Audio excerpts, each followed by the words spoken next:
I love that we all did this. Yeah, we're so excited. I know.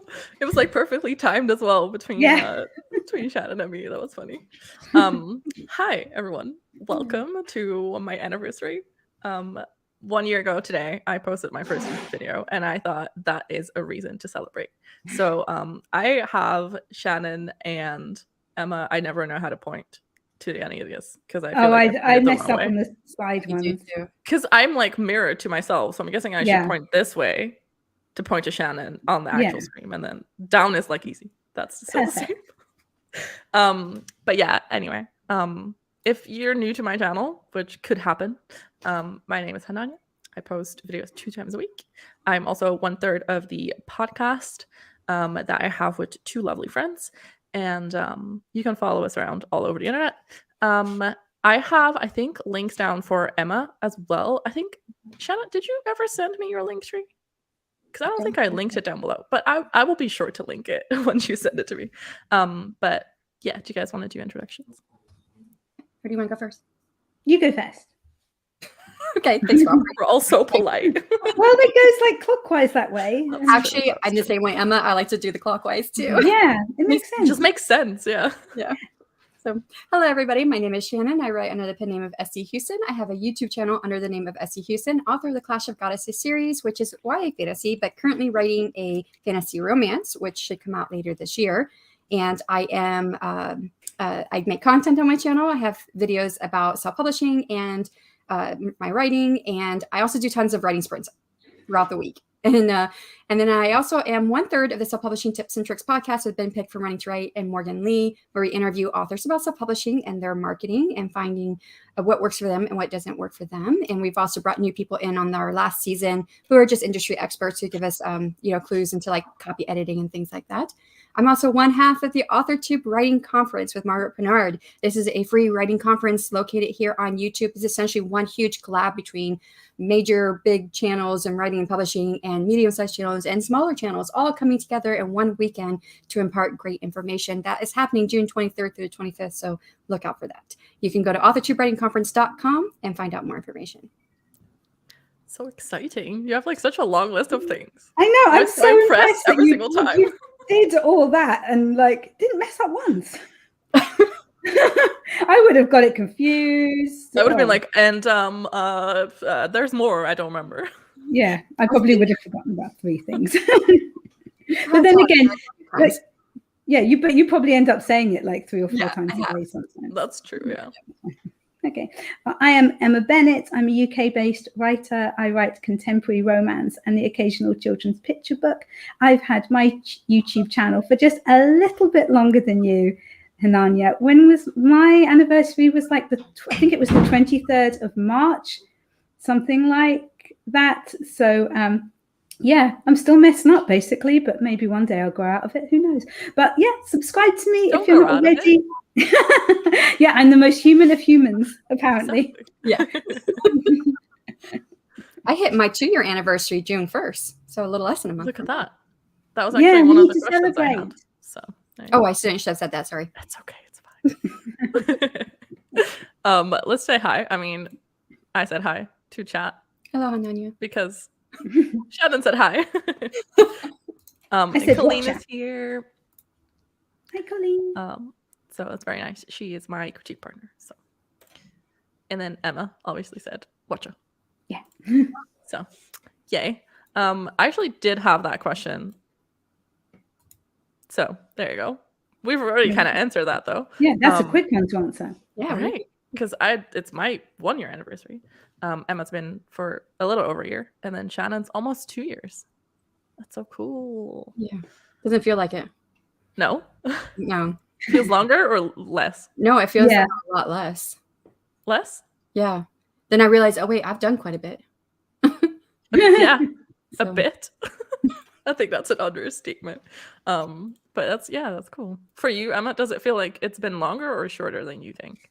I don't know. Yeah, it simultaneously feels like I've been doing this for a very long time, but also that I haven't. But I think because it wasn't until November with NaNoWriMo that I kind of properly got to know lots of people.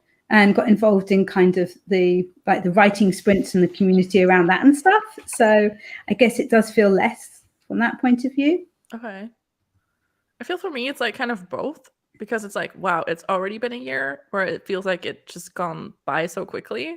But then at the same time, I had someone comment on my video saying, wait, it's already been a year? It's only been a year? Like, it feels like you've been here forever kind of thing.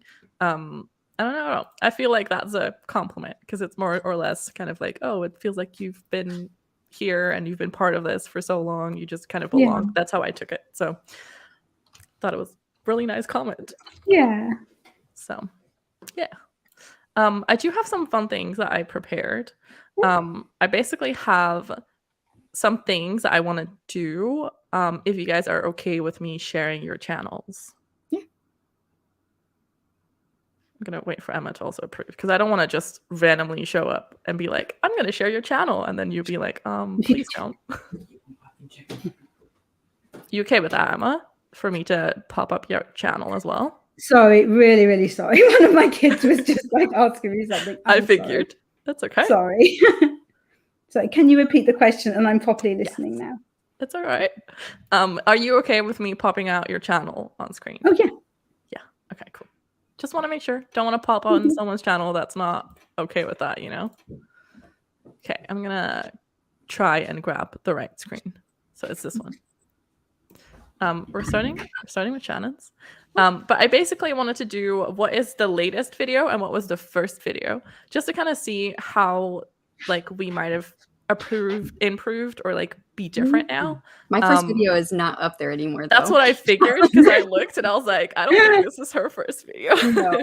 No. My first few videos were awful. And now that, you know, because it only counts 4,000 watch hours in the last 365 days. And I thought, I can get rid of those videos. They're not gone. They're still there, but they're unlisted. Yeah, fair enough.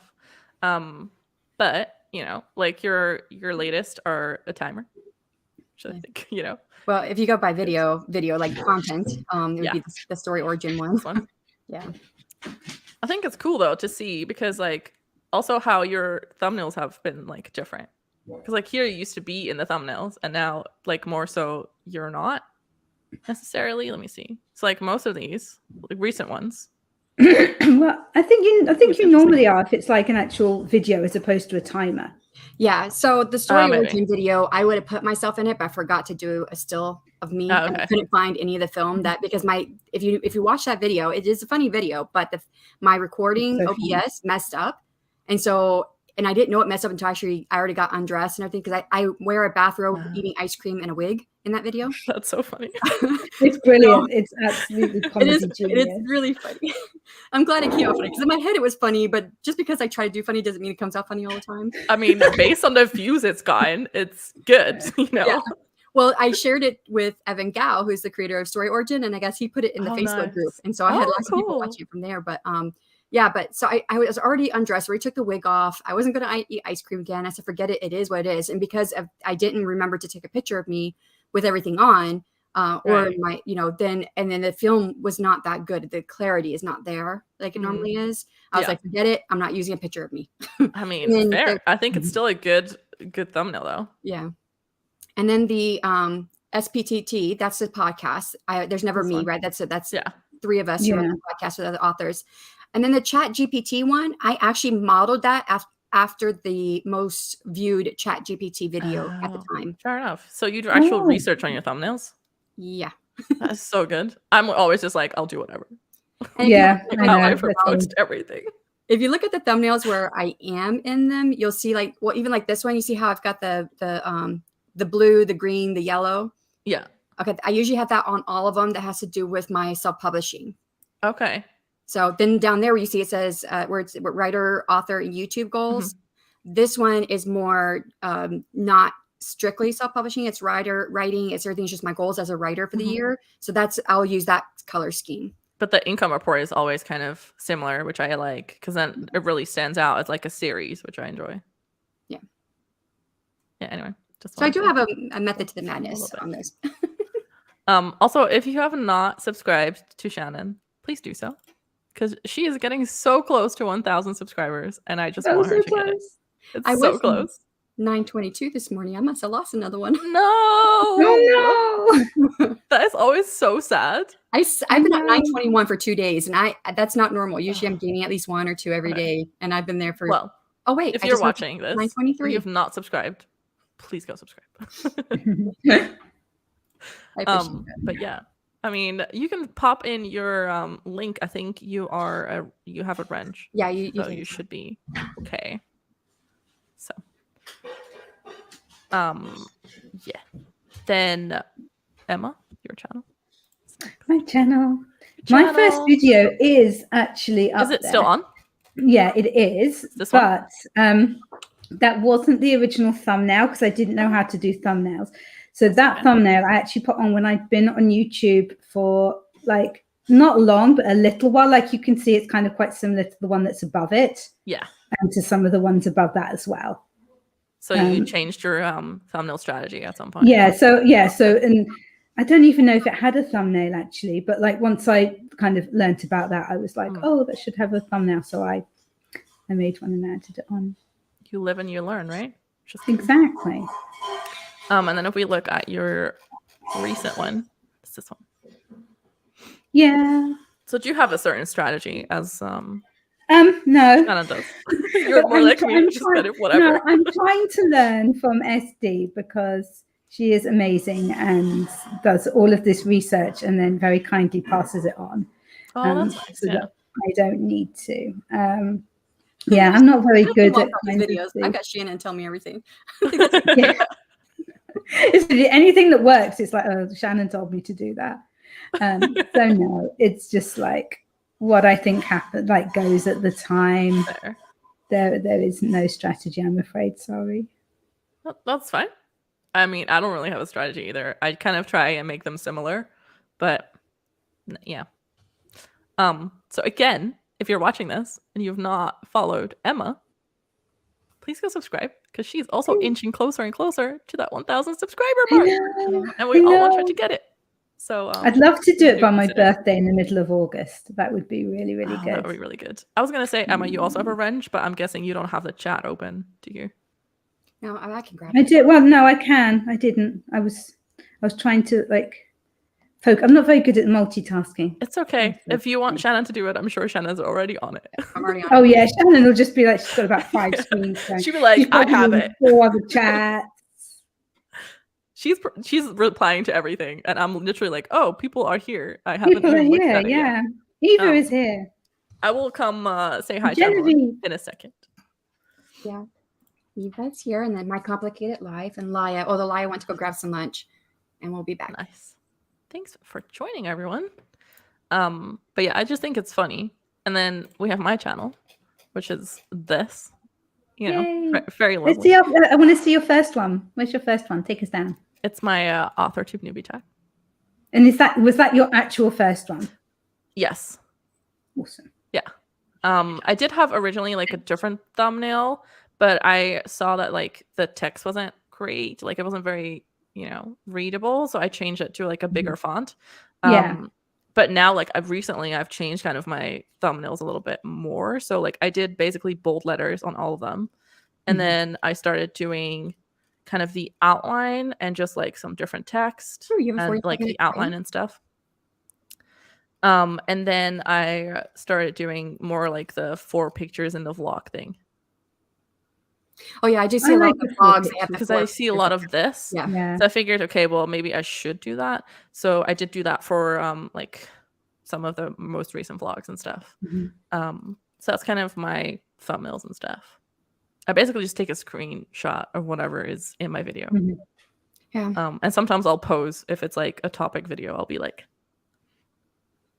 and then like take the screenshot. So my complicated life said it took me so long to be happy with my thumbnails. It's really difficult, yeah. And I feel like it's gonna be like a never-ending kind of improvement thing, where you're always gonna find like new things or like new ways to do it, or you're like, let me try this. It's just one other thing that I wanted to do on our channels, which I think my most popular video is very surprising. Oh. So I wanted to see what you guys' are. Okay, so yours is the 5 amazing tips for Amazon. Amazon, yeah. That's People good. do That's love a the good number video. ones. Yeah, that's good. Yeah, And exactly. then I have no idea why the Sleeping Kitties one blew up, but it did.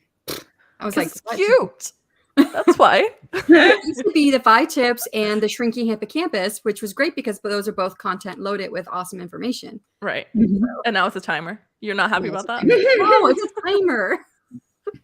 But that's just because people like to use it. Yeah, but then the problem is that YouTube have gone and stuck ads on it now, so people can't use it. Right. Yes. I've had that happen to my, like, I use my timer that's on YouTube sometimes when I'm doing stuff, and now it plays ads before, which is very annoying. But oh well, it's fine. I have an ad blocker on mine. I keep trying to tell like Emma, Margaret's like, use the ad blocker. I don't know if you can. Mine's the plugin. It's a plugin. So. Yeah. Yeah, so I have it basically, I have 3 different browsers on my MacBook just because that's who I am. And I have basically my Google Chrome is for all things personal life, and then my Safari is for all things author life, and then I have Firefox, which is like used to be my all things co-author life. So I just separate all of them out. But I recently learned that you can actually have multiple kind of like, I don't even know what to call them, profiles on your Google Chrome, so you can switch between the profiles. I didn't know that. So that's now what I do with the podcast. But basically I do have an ad blocker on my Chrome, but not on my Safari. So if I want to support someone, I will watch it from my Safari. So that even if it plays ads, I'll be like, but I want to support you, so it's okay. And if I'm like, I really can't be bothered, I'm just gonna watch through the ad blocker. But I'm wondering when I get monetized, because like the Sleeping Kitty one, like what was there, like 4 ads on there? Probably. Yeah, it was crazy, wasn't it? And that was the 25-minute one. It wasn't even the 30 one. I can imagine with the 30 minutes. So when I get monetized, probably 5. Yeah, right. Yeah. I can put ads on my videos and stuff like that. And I thought about what strategy I'm gonna use, but I wonder like if I choose a certain strategy, like I know for like the timer videos, what I would like to do is put 1 at the beginning and 1 at the end. Not something in the middle that interferes. But will YouTube still go and slap an ad in the middle if I don't take that spot? I wonder if they do that or not. I don't know enough about it. I don't even know who to ask. Yeah, I'm not sure. Did you see? Eva said no idea why the Sleeping Kitties did well. It's like, well, yeah, they're super cute. Okay, let me say hi to everyone. Hold on. Okay. Leia, is that how you pronounce it? Leia. Sorry. Should have been better prepared with pronouncing names. Okay. But I hope you come back soon and enjoy the party with your lunch. Then SD said hi, obviously.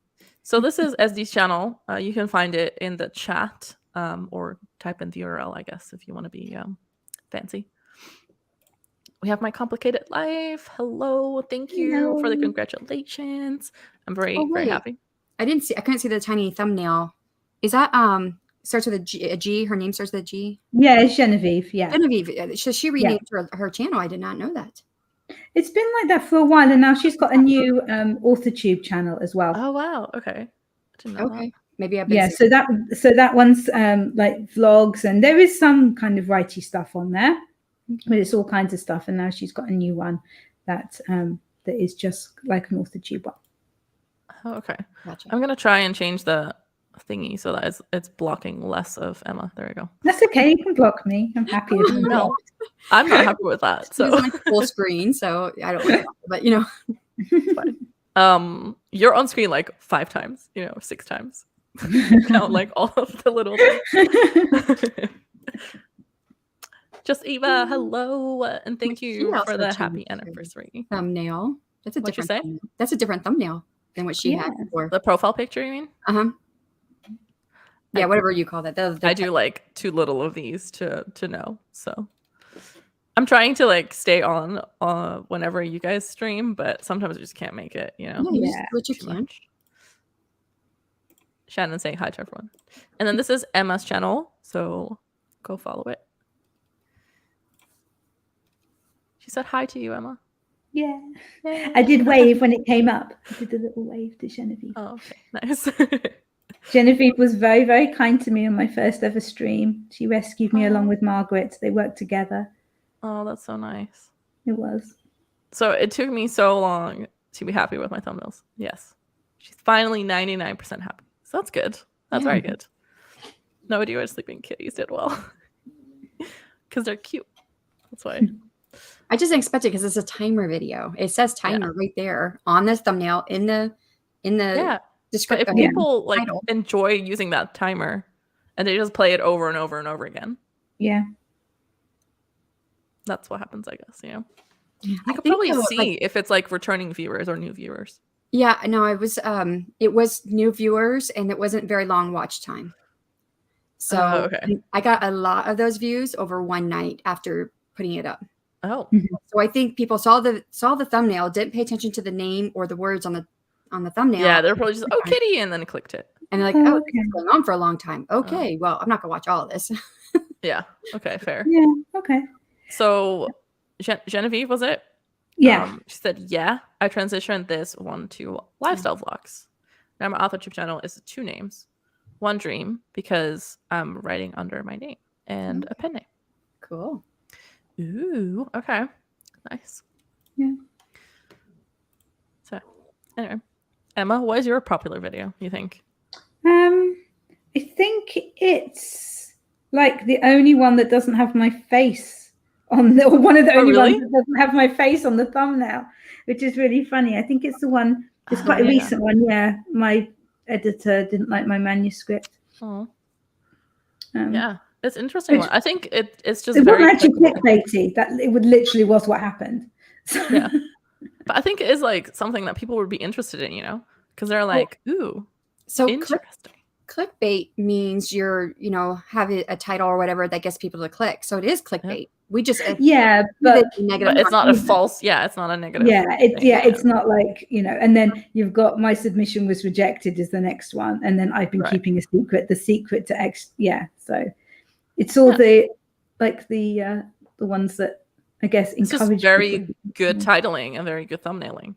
It's good clickbait. That's what it is. Yeah. And it's not like it's a false promise because you do deliver on the actual thing. Yeah. Genevieve says she never checked her most popular.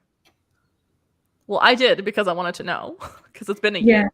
I think with shorts, I think my most popular one is just like 10 seconds of one of my dogs running around. I didn't check out the shorts. My most popular short is about death.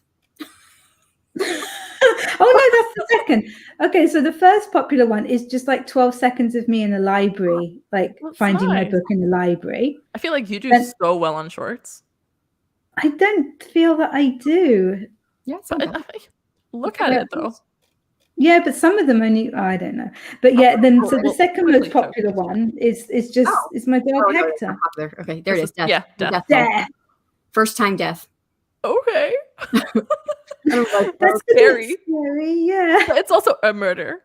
And it's like I know. So some of those are some of my earlier ones. I was actually I was at the conference, 20 books to 50K conference, when a couple of those came out. I'm like, what is this with death and everybody loving death all of a sudden? Yeah. Because it's fascinating. We have Angela who's pooping in saying hi, Angela. How are you doing? Thank you for joining. I hope you're doing okay. And then my most popular live actually has to do with the Authortube writing conference. So see, like they populate like the top 2 tiers there. Wow. So many views as well. That's so cool. I didn't check for the other stuff. But I did check my most popular video.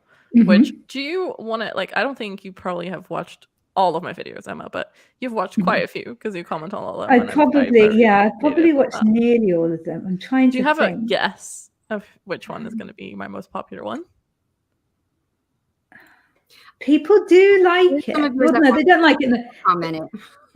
I think it would probably be one where you're unhappy. Not that people, I was going to say people like that. I don't mean it like that. I just mean that anybody who follows you would probably be a bit worried about you, so would click on it. So I would suspect that would be like. Okay, we're going to keep the suspense going a little bit and go. I know it. I know what it is. Did you see it? Well, when I first, I don't know if I comment on because I don't get to comment on a lot of videos anymore. But I remember when I first met you, I went and looked at your popular videos. Okay. I bet I know what it is. Is it the one where you say that you were chosen for the is it the Stygian collection? collection. It's not my most popular video, actually. Okay, because that was like an announcement, so I thought maybe it would be that one. No, but we'll get to it. Don't worry. Okay. Angela says trying to be productive and saw you were live with Author Buddies, so thought I'd stop by. Thank you. Yeah. That's so sweet. Just check mine. Very interesting to see which it is. Thanks for the idea. Yeah, it is very interesting, and that's why I'm also someone who checks my analytics all the time. I check it every month, and I'm just like, it amazes me. It's like multiple times. Why is this video doing so well? And like, why is this video not doing so well? I find it very interesting to see kind of the analytics and like how long people stay, and I don't know. I don't do enough with it, but I find it interesting. Sure. And subscribe. Thank you. It's so sweet. So you ready for my most popular video? Yeah. What is it? It says what I use my notebooks for, my notebook collection. And I remember thinking, I have a huge notebook collection. I use everything for something different. And I was like, I should do a video because I remember seeing this as your popular one. I was like, I'll never get around to it. It's just now.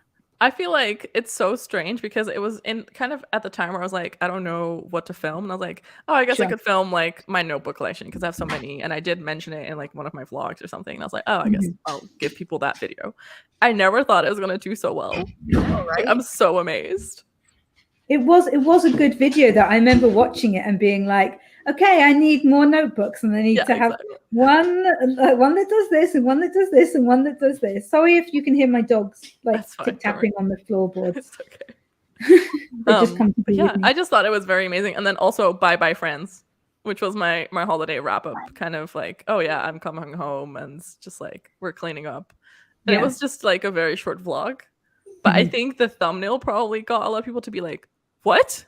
And that's why like they clicked on it. Is she moving? Is she like, what's happening? There is a question in that. Bye Bye France. Like, why are you leaving France? Do you live there? Were you visiting? Why are you leaving? I thought that was funny as well. There. It's a really good, actually, it's a very good setup. I understood that one. I didn't understand the notebook one either. Right.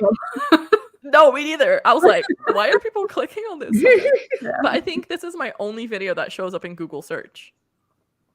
Because when you see like where your views are coming from, you can see kind of like where it populates from, right? If it's like browse or suggested or YouTube search, there's Google search in there, and I don't know how. So it's very interesting to see. There you go. I don't know. Yeah, right. And like my most popular short is, I already know, which is I don't like editing. Well, and you know what? So. With the shorts, right? People don't often see the name that goes with the short. Yeah. It's like the first thing they see. They'll see the screen. So I've been trying to pay attention, like what words are on the screen when I do my short, and then how can that go along with the title of the short as well when people do look down at it. So I like that. And you have this face like it doesn't look like you really like what you're saying. But I think it's funny because you don't get to pick kind of you can pick your thumbnail. Can you? Oh, there's been a whole thing about this in our Discord group. It's been brilliant. Yeah. Okay, you're gonna have to share your secret. I will share it. Yeah, it's not a secret. It's just that you have to know where to dig for it to find the answers. Is it that you just upload it as a general video and then do it from them? No, you have to do it from your phone. Oh. Okay, interesting. I will have a look into this. Okay. Once I post more shorts. Because at some point when I first started doing shorts, you could actually upload a thumbnail and then they removed that. And I was so confused. Yeah. You can now upload a thumbnail from YouTube Studio, but it only shows on a short shelf, not on the shorts feed when someone's on the YouTube homepage. So yeah, fair. Okay. Fair, fine, okay. Oh no, that just came back. It was at a point where you couldn't upload a thumbnail, and that just came back like 3 weeks ago. Oh, yeah. Okay, changing things. Okay. This is good because I like having a thumbnail. Do you see why I hang out with Shannon so much? Yeah. Shannon? All this good information.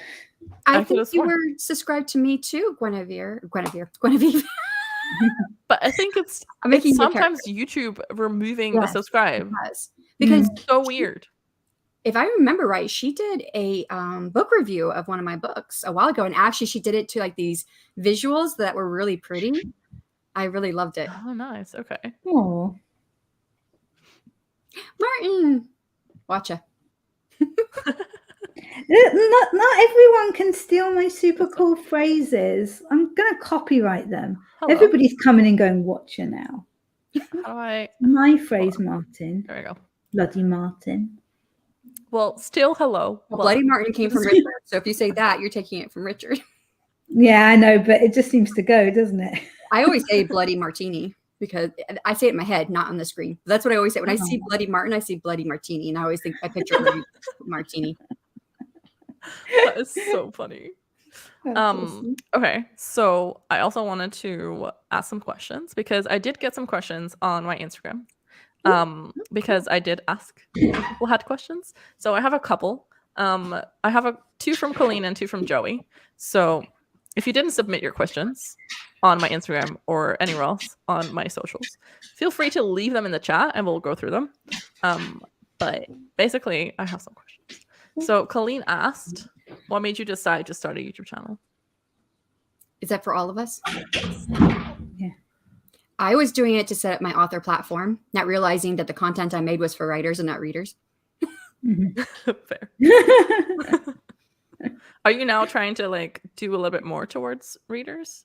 Or are you still just like, nah, it's fine? Not at this point, but I have plans later from when my new series starts coming out. Okay. Emma, what about you? I think I'd been wanting to do it for a while. But it was kind of, I think it's really easy to put it off, isn't it? And just be like, oh, I don't have the right equipment, or I don't know what I'm doing.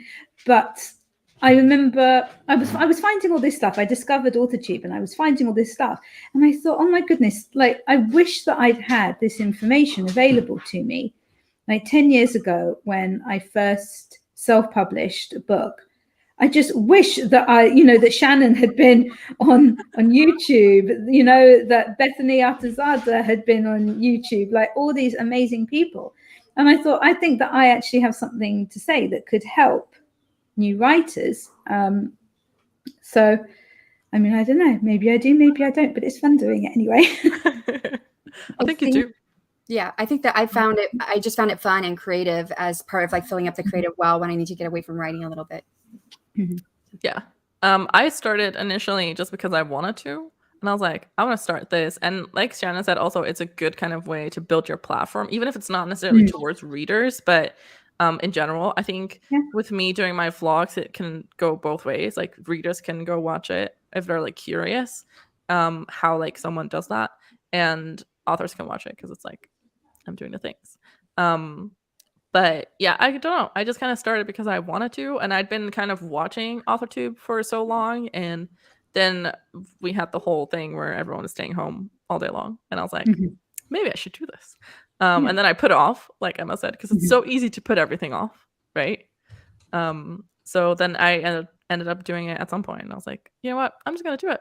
So here we are. Yeah. Yeah, but also you've got to remember that some of the most voracious readers are authors. Yeah. I mean, think about it. We're all like buying each other's books and, putting it out there. It's like, oh, you've got to buy this. It's brilliant. It's brilliant. It's brilliant. So, yeah. And I feel like we're also supportive of each other as well. Yeah, exactly. Yeah, you've got that amazing. I don't think I realized how great the community would be, and how much it does help you to have other people doing the same thing. Wait. I'm like, where's yours? Oh, God, I can't find that. Okay, at first, I thought it was like this massive of a thing. And I was like, how do you have such a big book? I just got really close. Blood of the Lily by S.D. Houston, the first in the Clash of the Goddesses series. It's really, really great. Even if it does have a green cover, which is apparently very unpopular, but I think it's great. I wear green because of that. Apparently green is like the least popular color, Shannon was saying, for selling books. Yeah. For selling books. Yeah. The more you know, honestly. Let's do Martin's. So technically it would be a trademark, not a copyright. Gotcha. So it was connected. He was correct. Thank you for correcting me, Martin. I really appreciate it. You're just making her the most human of the humans. Yep. Yeah. That review was a while ago, but it's still watched by new people. So that's good. It's still reaching new people. That's good. And I was going to say that to your point when you said that even though we got a platform that's mostly probably for writers, we do support each other. And by supporting each other, we're putting out content on each other's work that potential readers may come across as well. So exactly. Because the more you spread kind of, not just your platform, but other people's platforms, like you will reach more people. So it's really good that everyone supports each other, which I think is really nice. Let me see. Shannon just saying yay to everything. Yeah, I love that video. It was a beautiful video. I was like, can I use that for my trailer? I was thinking that. I never did ask her, but I was thinking it. Because I don't have a trailer for my. I didn't mean to come in here. Okay, I'm looking for. Well, that just makes me feel so much better, Martin. Thanks for not wanting to be here. Wow. Look at what he says next. I know. Yay. Okay. That makes it a little bit better. Oh dear. You can probably, I was gonna say, you can probably still find it on Shannon's page if that is what you were meant to be watching. But it was Margaret's live, but I do have it linked on my home. Thank you, Martin. Thank you. There we go. That's the thing. The thing when you're on YouTube is somebody can say whatever, but then they just add in "I've subscribed" and all's forgiven. You're like, yes, immediately. Where are you coming to? Oh, well, is this an invite? Yeah. When's your next one? Because they just did one this past Sunday. They usually do it monthly, but Sunday is not their usual day. Okay. Well, Martin, jump into my DMs and ask me. And properly invite me. Don't invite me when I show up in your chat. No, I'm just kidding. Exactly. Okay, so this is what you're gonna do. You're just gonna create an Instagram groupie thing with Shannon and me, and then you can invite all of us. I've already been invited formally anyway, so. I've been on twice, but they were trying to pull me on screen on Sunday, and I'm like, I have to work on AWC stuff. I can't come on and do flash fiction. Yeah. I'm not playing. Okay, Martin says I'll do that. So cool. We'll be watching out for it, Martin. Emma turned us down. She's too cool for school. Oh. What? Where was that? I haven't seen that. I'm not too cool for school. I was up until 3 a.m. partying with Shannon the night before. Oh, they invited you to yesterday's. Oh, so you're blaming Shannon now? Yeah, it was.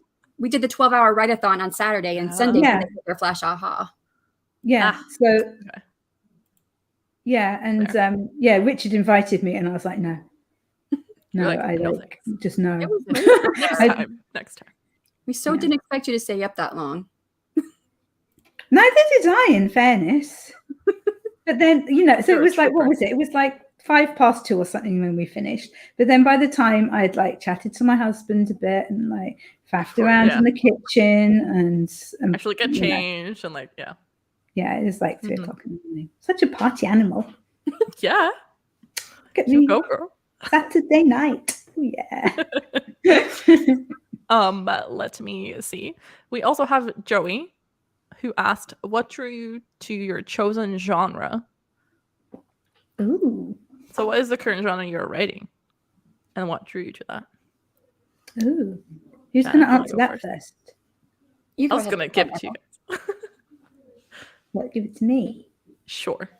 Okay. What drew you to your chosen genre? I write romance, and it's just what naturally comes to me as stories. I was actually thinking about this the other day in the bath. I do a lot of my thinking in the bath.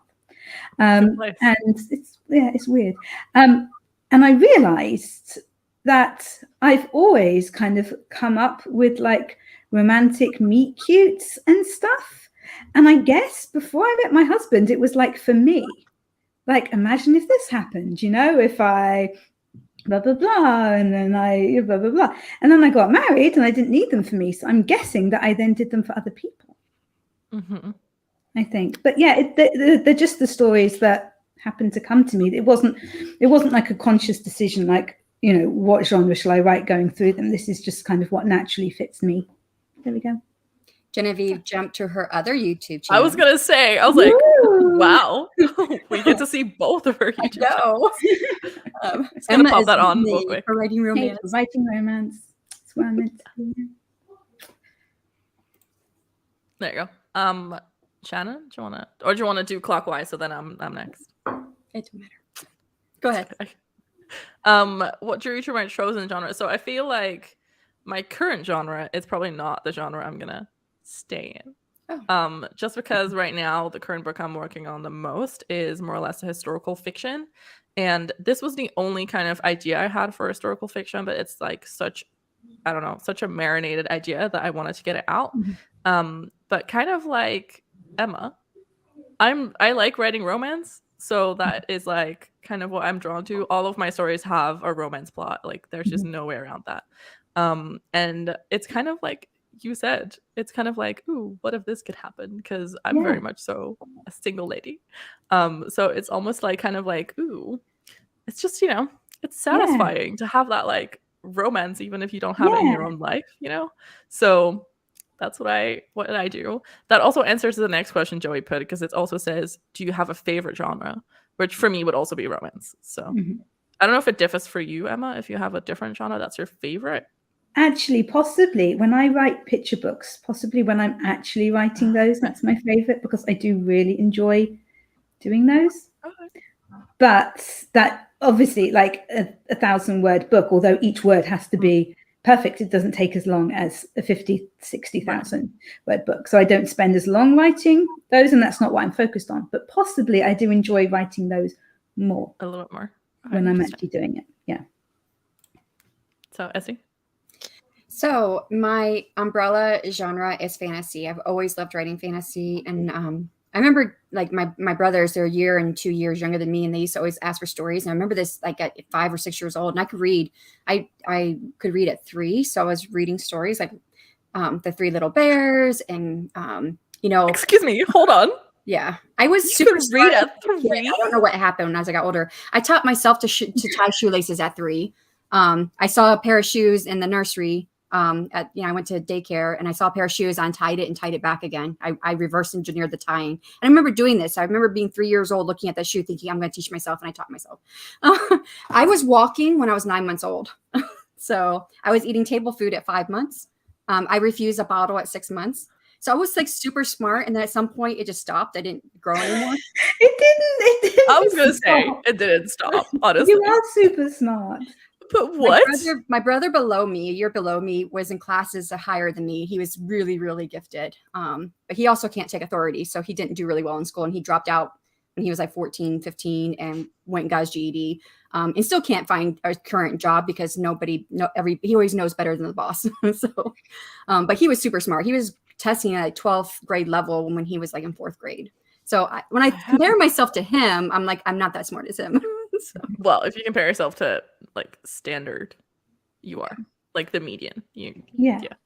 So I've always loved stories that were fantasy based. I didn't know fantasy was like a thing, but like The Three Little Bears. And, there was this one story about a mother goose who was making bread and nobody went to help her, but then everybody wanted to eat it. But it was always fantasy stuff. My first story I wrote when I was 9, it was fantasy. So I always loved fantasy. Now I'm writing in fantasy romance. And now my husband will tell you I'm probably the least romantic person ever. Like, so like I don't can channel it all into your book, and then you don't have left to do it in real life. My book that I wrote for my master's, because my master's is in writing, and I gave it to my first mentor I had, and he read the whole thing. And at the end, he says, "I kept waiting for them to kiss, but there's no kissing." I'm like, "But there was no romance in the book. Why would you think there is?" Or kiss and sex or whatever. And I'm like, I never had romance in my books. That was not part of my books then. Now there is a little bit of romance in my series that's published, but it's not a whole lot. But now I'm writing fantasy romance. Why am I writing in that chosen genre? Is because it is selling better than fantasy by itself is. And I always felt like I could do it. The two genres I read the most of are fantasy and romance. I've been reading romance. I read every book in my house I can get my hands on, and my mom read romance with sex scenes, graphic sex scenes. But I started reading those when I was 9 years old because I had already gone through. We had 3 sets of encyclopedias, 2 were adult and 1 were children's, and I had already read all of them. And so I was wanting more to read, but we didn't have anything else to read but my mom's romance books. So I started reading those. Fair enough. Yeah. So is that also your favorite then to read and write? Well, I don't know if I think I'm a mood reader. So, I mean, I sit pretty close to reading romance, all types of romances, whether contemporary, whatever, all the way to fantasy romance. I've even read romance fantasy. I've even read romance science fiction. So I've read a few of those recently. But then I also read just strictly fantasy as well. So, yeah. Okay, fair. Let's jump to some more comments. Let me see. We actually have a question. Do you refuse to write? Right. Oof. I find that a difficult one. Yeah. Should we go back? Yeah. Should we go back to clockwise? Sure. Would be that. I can't work. Yeah. That's fine. Starting with me or starting with Ananya? You know. Let's start with you, and then the birthday girl gets to go last as like the grand finale. Anniversary. Yeah. And yeah, it's not my birthday until end of June. But well, no, like birthday for YouTube birthday. Yes, YouTube birthday. I don't know if I have one I refuse to write. I feel that there are some I would not be good at, like writing a thriller. I don't think I'd be good at writing a thriller. Not that I wouldn't try, but I don't give it a go. Yeah, might as well. Yeah. I mean, I'd probably try anything, but I can't imagine I'd be very good at like horror or something because, I mean, I scare really easily. So I'd probably write something really tame and everyone would be like, how is this a horror? This is just a regular story. And I'm like, no, it's terrifying. It's giving me nightmares. Yeah. I can't see that working somehow. Yeah, I kind of have the same where I'm like, probably not horror. And that's just because I'm like the same. I don't think I could build up that suspense that much.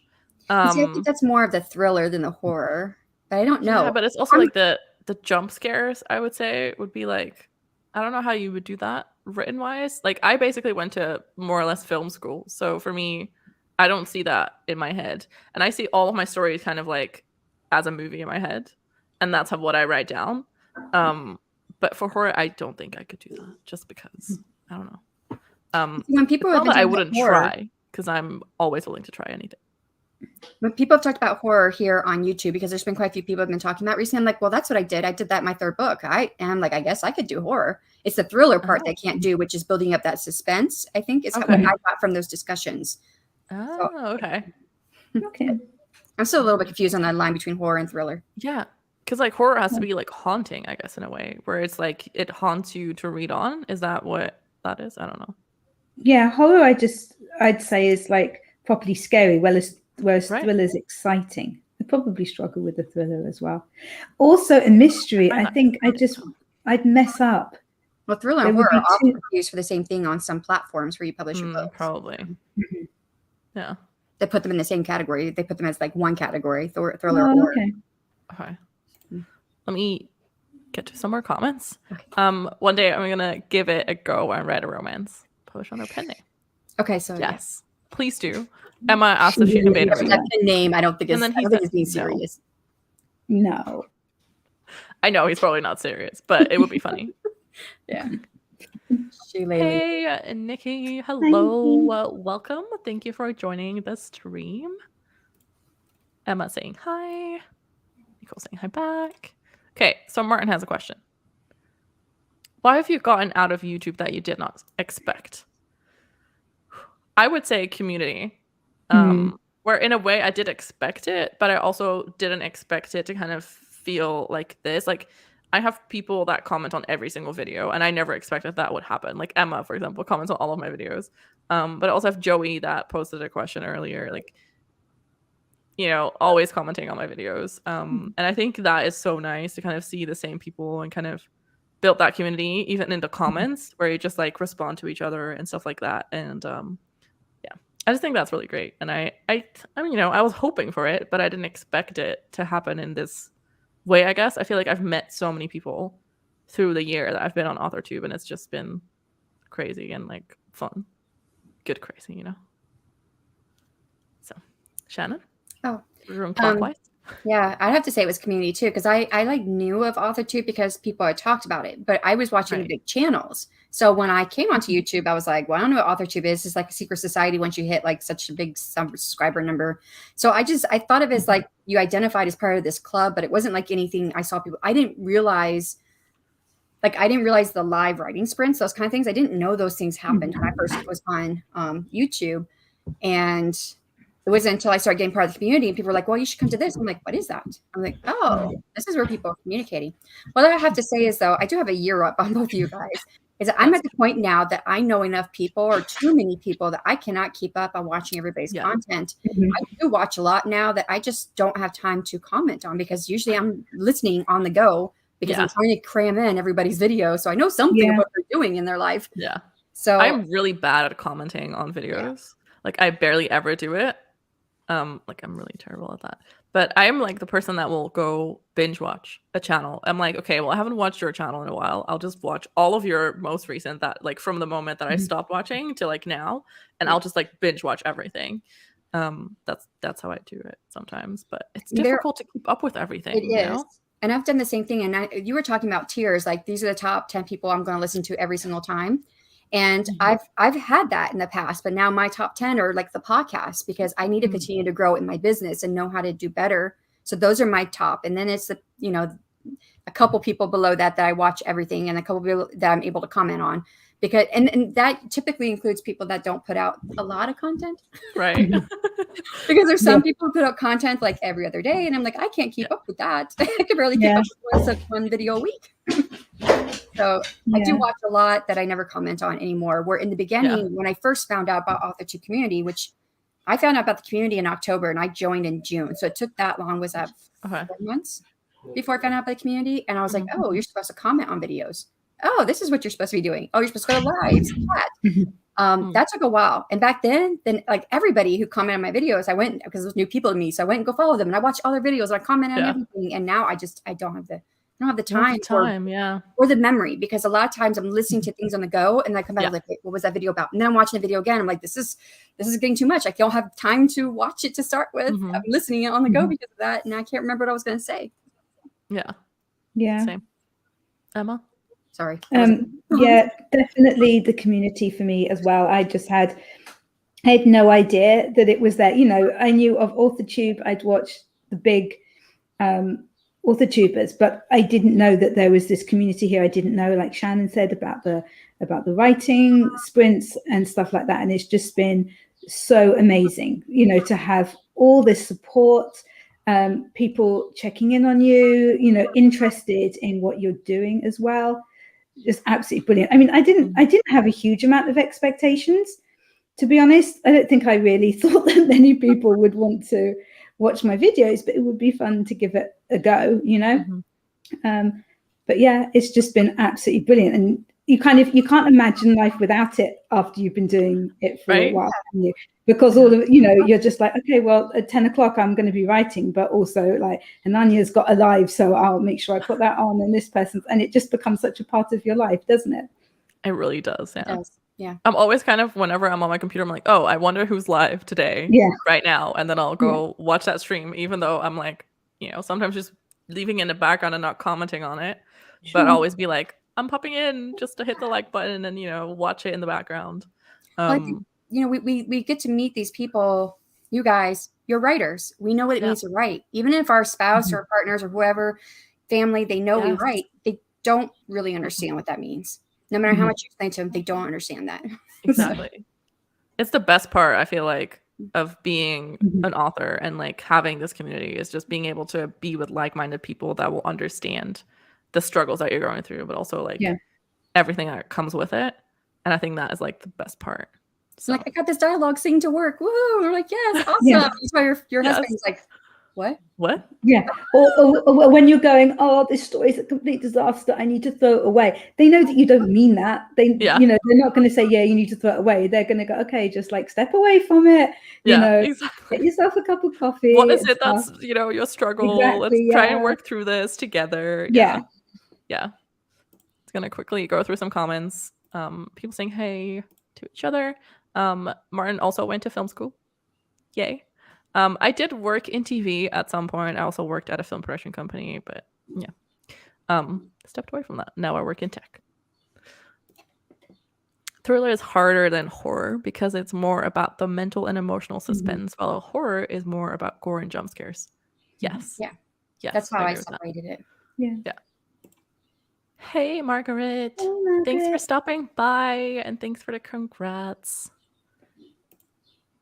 When it comes to weekly videos, I don't know what to talk about. Well, you can talk about whatever.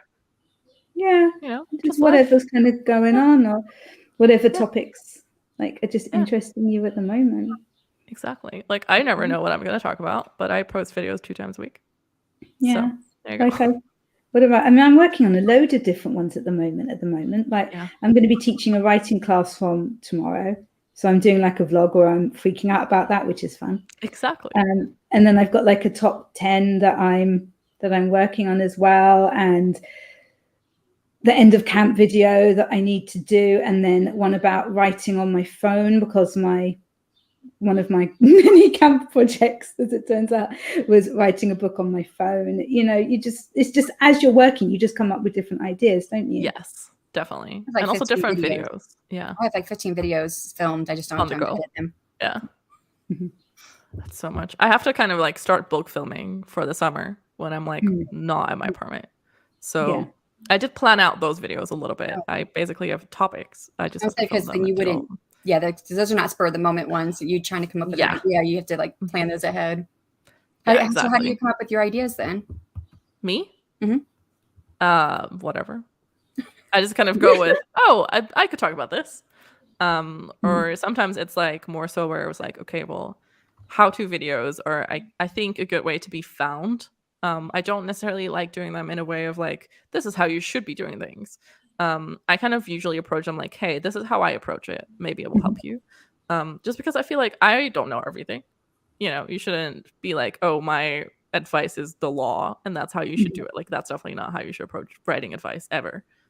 Just kind of see it as something that, you know, this is how we do it. And if you can take something from that, then that is brilliant, you know? But yeah, I just come up with whatever. But that's also how I come up with my story ideas. I just pull inspiration from wherever and then it just pops into my head. And I'm like, I guess I'll do that. There we go. Yeah. That's how I do it. I don't know. Nicole basically wants to talk about like her disability, but also wants to talk about writing. And she doesn't really know how to do that, I guess. I would say, I don't know what your disability is. I don't know if you want to share that. You don't have to, because that is not your identity. You know, you are you as a person. But you know, like you could say maybe what the struggles are for you. But you're still doing this despite like whatever is like maybe holding you back or could potentially hold you back. You're still doing this.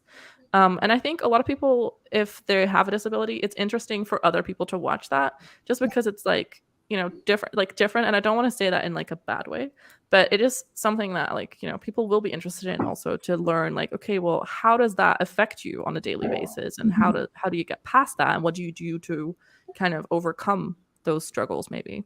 And what I would say is, and I actually heard this from a publicist on a podcast today, was that what is mundane to you, which is, you know, how you live your life, how your disability integrates with you, your life, your lifestyle, how you integrate with it. That may be mundane to you because that's everyday stuff to you, but it may not be to your audience. So even though it may seem this is what I do, it's just what it is, it may not be to your audience. So just reveal that part, just, you know, to show that. Yeah, exactly.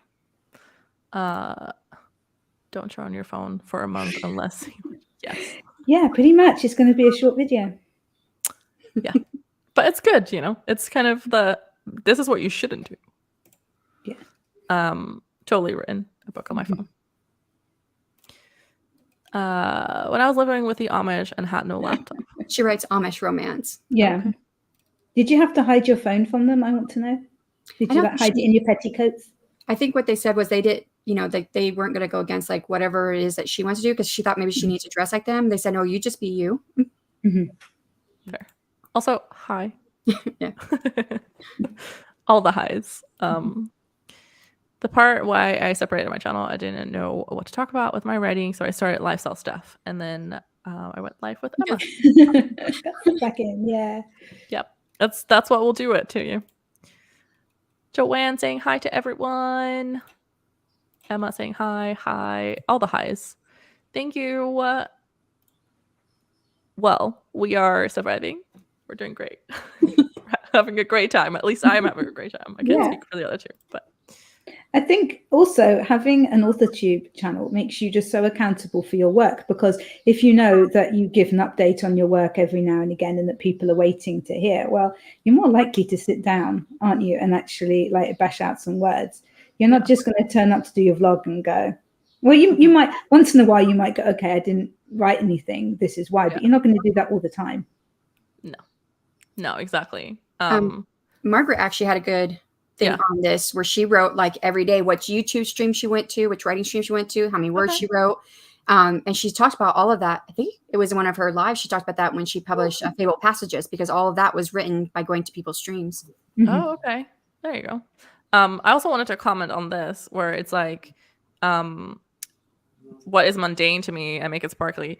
So I have had people comment on my videos saying, I actually like that you post that you're doing laundry or that you're doing your dishes and stuff like that, just because it makes you feel human, you know?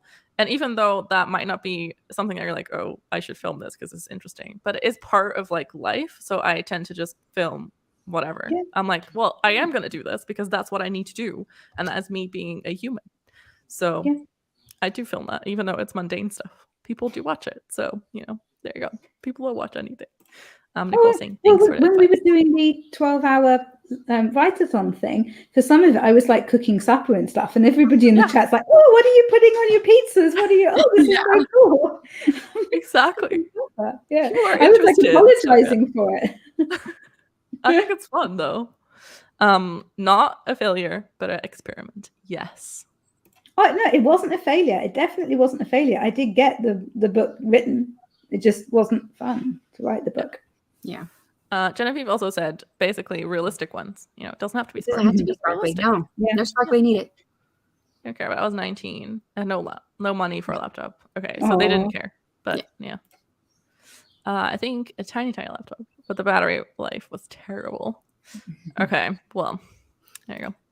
Hello, welcome. Yeah. Hope you're doing okay. Thank you for the congrats. I skipped some, sorry. But I can only track that limited time. Otherwise, my head would pop off. That's when she was tracking which stream she was going to and how many words. I was gonna say I don't. Passages out. I'm like lost on what this was about. But she doesn't do it anymore, I guess. Yeah, tracking everything is exhausting sometimes. I totally agree. My wife used to blog and was always surprised when people would ask her to write about topics that were covered already by much bigger sites. There you go. Sometimes you just want someone else's, you know, opinion about it. Laura is also here. Hi. Laura. It edges into imposter syndrome for me. Not mundane, like household mundane. Like everyone else has already waited. No. Yeah, but you like need to be your opinion. Somebody. Yeah, you're gonna matter to other people, you know. And you have new people coming onto YouTube all the time, so you're going to be new to somebody. At least one person you're gonna be new to. And it doesn't matter if you know. So you always have a different take, so don't worry about it. Yeah. Hi. One outlet in the basement. That must be tough. I was surprised the at Authority. Yes. People saying hi. Hey. I know that Laura has to go soon. Or Emma, sorry. It's because I just clicked off Laura's comment and I was like messing up. I do have I'm one sorry, question I've got this charity thing that I've said that I'll do tonight. It's okay. I have one question. And this is a very mean one. Favorite character you've written? Ooh. What for me? Yes. Well, you can answer first because you have to head out soon. The favorite character that I've written is called Mr. Darcy, and he's a cat. And he features in my book Her Perfect Hero. That's somebody at my door. And he's a really evil cat who takes again the new boyfriend of the heroine because he's not right for her, even though he's a lord and all kinds of things. So yeah, he's definitely my favorite character. Nice. That's good. Do you want to do an outro before you go? I've got 5 more minutes. Let me hang out for 5 more minutes. Okay. I just don't want you to be like, oh no, I have to leave, and then. No, it's okay. If we go clockwise, it's my turn, right? So, favorite character I've written is Liam, and he is in this like book that I wrote or rewrote, I would say, for Nano past year. It's in Project Sky. If people have watched my videos, that is that project. And Liam is just, I don't know, like he's just, I have so much love for him, and I don't know why. Even in like the first draft I wrote for this story, it was just I had more love for him than like the main like character and like the love interest and all of that. I was like, I need to change something about the love interest because otherwise it's, you know, gonna be like Liam, so much love, and then this like meh kind of love interest. So I definitely did brainstorm that with Colleen, who left the question. But she also agreed when she read my first draft that Liam was just like there. So that is my favorite character I've written. I feel like in general my main characters are not necessarily the favorite ones in my books, but yeah. Shannon? Well, my favorite character, I think is right there too. Like, she was not like the favorite of most people that have read my trilogy, and she doesn't feature as a POV in my first book if you've read the first one. But that it's the Morrigan, which I do plan to rewrite the first book in a few years, and I plan to put the Morrigan as a POV in there because she's strong in the next two. But she's morally gray.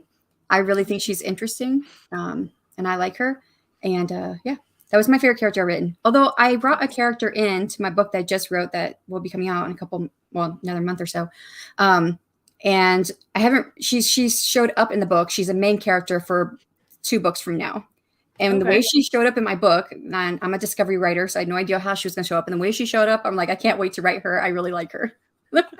So I love when the characters just pop in and it's just like, well, I knew she was going to be there. I just didn't know who she was going to be exactly. And the way she just came on full force on the screen, and she has a very small part. And many of my readers have said, I can't wait to read her story. So nice. So which is what I felt about her too. So I was like, okay.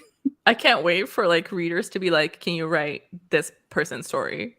Where it's like they love a side character so much that they want like their own book. I would love for that to happen. That would be so cool. Yeah. Anyway. Colleen even says, how did I know you were going to pick Liam? Yes, okay. There's just too much love for Liam. Can't help it. Yeah, so Margaret basically commenting on the Amish. Some of them do. Some of them choose to have fridges and stuff like that. Fair. I didn't know that. But, I know like too little. Yeah. So many bloggers, we don't watch the video for what you do. We watch them for who you are. Exactly. Yeah. Good luck tomorrow. I was trying to mess up the name, Laura. Emma. Yeah, Laura. Yeah. Thank you. Yes. Darcy sounds awesome. There you go. Yeah, it does.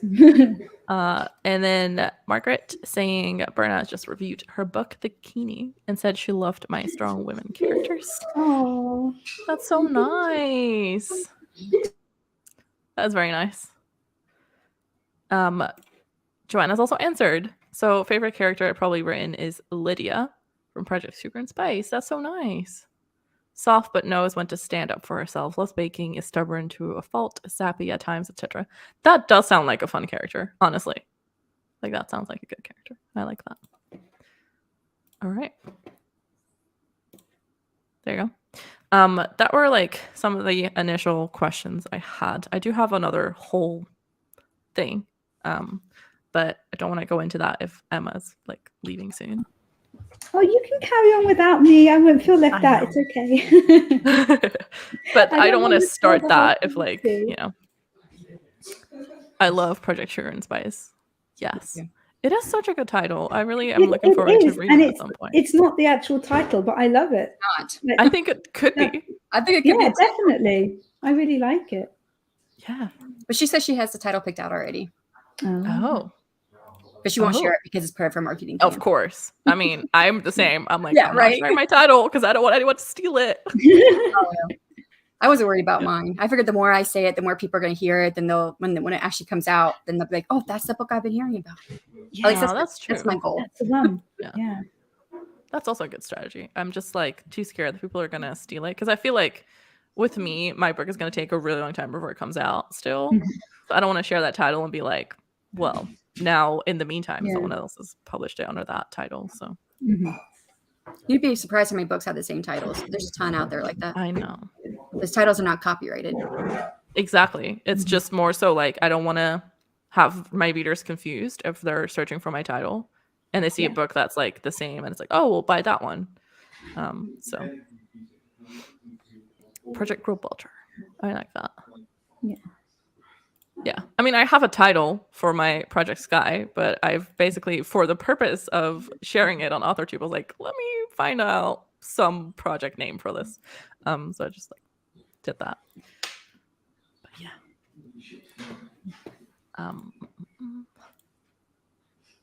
I have like a whole thing because Shannon shared a video with me, which is the Authortube tag 1 year later kind of thing. I can leave the link in the description. I haven't done that yet, but I should. I will do that to give this person credit.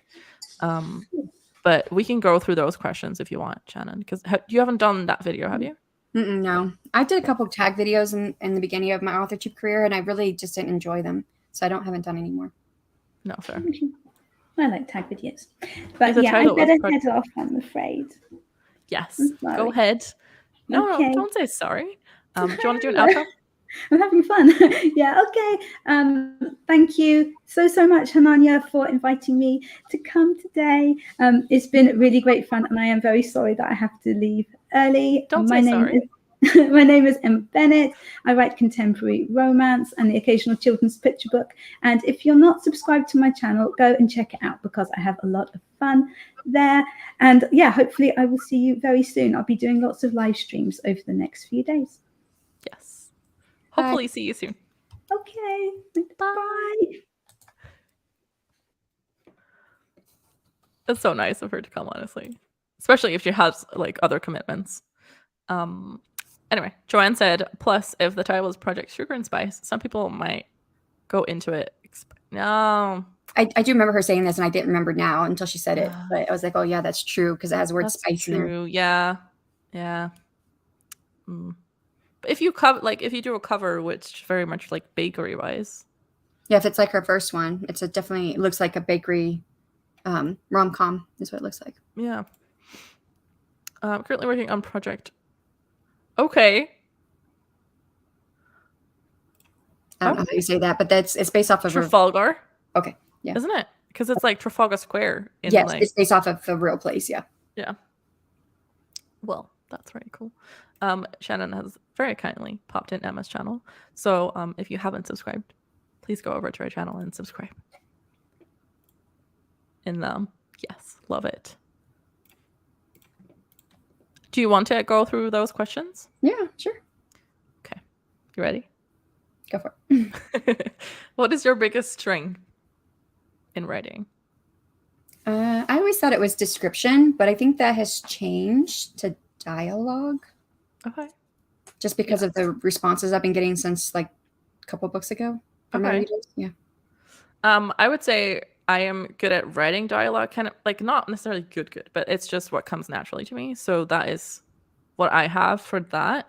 And I feel like a strength of me is also the fact that I really enjoy brainstorming. So I can like brainstorm away 3 different ways to go for every scene. So I enjoy that as well. So that's probably why. We're getting some comments. Let me see. This wasn't reasoned. I might not call it. Well, I'm sorry, Martin. It's hard to say it. I just didn't want to mess it up. Okay. I would probably mess it up. So that's why I don't try to say it. Guess who made a new mood board? Yay. Are you posting it somewhere? Can I see this somewhere? On IG. Yeah, she puts everything on IG, I think. Oh, okay. She's also answering. I'm going to wait for StreamYard to pop in her comment. It always takes so long. Yeah, you see it first on your phone, but not. Yeah. I feel like I'm good at writing dialogue and description, bakery themed settings too, especially heartwarming scenes. Yes, I like that.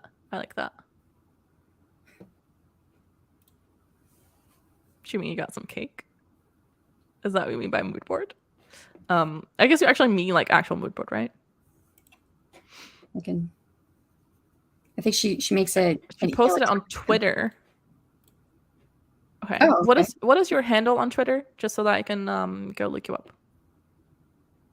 Because I don't think you have a wrench unless Shannon wants to put in the link. But I don't know if I'm subscribed to her on Twitter. I don't go on Twitter very often. I know I've got her on IG, but otherwise just pop in kind of your handle and I will go follow you in a second. I don't even know how you search on Twitter. Oh wait, there's a switch. Search. It's okay, Shannon. We could figure it out later. No cake, but I'm thinking of making apple crumble this month. Yes. Is this because I was talking about apple pie on the stream with Emma? Oh, I found her. and I'm not following you on Twitter. Wow. That doesn't mean anything because I'm rarely on Twitter. Okay, this is the Twitter handle I'm getting. Yeah, I just found her. So Shannon's gonna pop your link in the chat so that other people can also go follow you and go look at your mood board because I want to check it out. Yeah. So Shannon just popped it in for everyone to go look at it. So what is your biggest weakness in writing? And I didn't like the word weakness they used, so I said struggle because I don't like to see it as a weakness. It's just something that you can improve on, I think, and not necessarily, you know. I'm sure I would say all of the writing.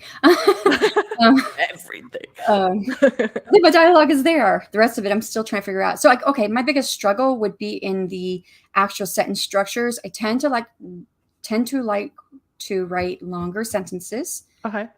With ing words, which my editor that I worked with on my last manuscript, you know, she pointed out, and I knew this already because I used to teach, but you know, when you have a long sentence, it does make the reader lose like what's the main idea. Like, am I supposed to care about the first part, the second part, the third part, when you have all these commas and conjunctions, so like which parts is supposed to weigh the most. But then once you get so far into a long sentence, you forget what was at the beginning of the sentence because you're now trying to figure out what this part of the sentence says.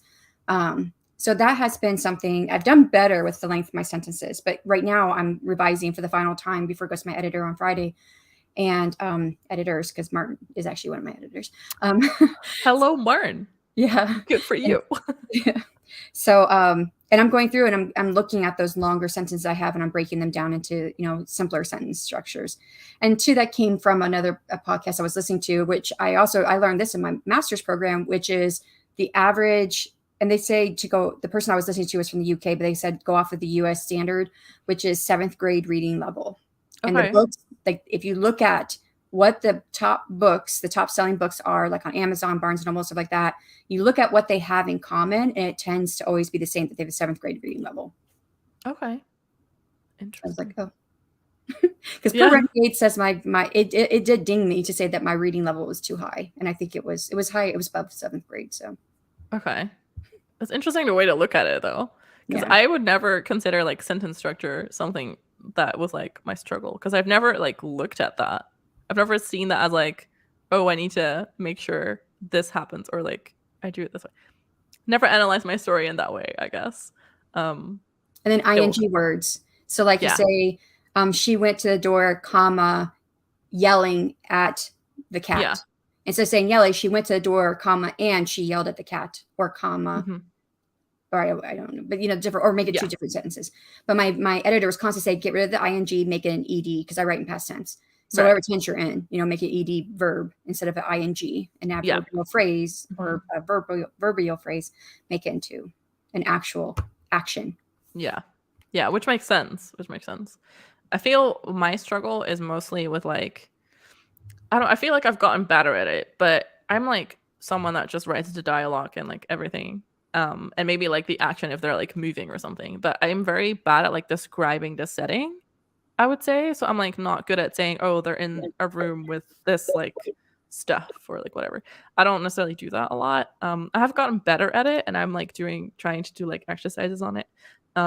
So you know, I'm improving, and I feel like once I'm like, okay, but I probably will keep doing this like in future drafts, and like not in the first draft when I'm trying to get the story out. I'll probably just ignore that and continue on, honestly. I find my first drafts are mostly dialogue. Same. Same. And then I'll layer in the rest of the stuff later. Martin says he's terrible at writing action. Okay. Do you mean like action scenes as in like a lot is happening, or in general, like if people are like walking from one place to the next or grabbing something, or is it tiny like actions, or is it more so the action scenes? I don't know what genre you write actually. So well, his published work is space opera, science fiction, space opera. Okay. But he does like science fiction. Okay. As in violence. Okay, that makes sense. I saw it on YouTube first, so that's why I'm commenting. There you go. That makes sense. So like the combat scenes kind of thing. Let's go on. I struggle with using words like smile. Yes. Okay, so I use them too much, I would say. Where it's like smile all the time. And it's like, why are I smiling all the time? Or like I use the word sigh a lot, where it's like, oh, she sighed, or like, and then it's like, why are they sighing so much? And I'm like, Use the word look too that's much. what I do. That's what I do when I'm like writing this. I'm like, and then it's like continue. So I use the word frowned. The exact. Oh yes. She frowned, and I use it 3 times on one page. Yeah. Unless she frowned, and she's frowning more. She's frowning even more. Yeah, it's like it's like level 1 of frowning, level 2 of frowning, level 3 of frowning.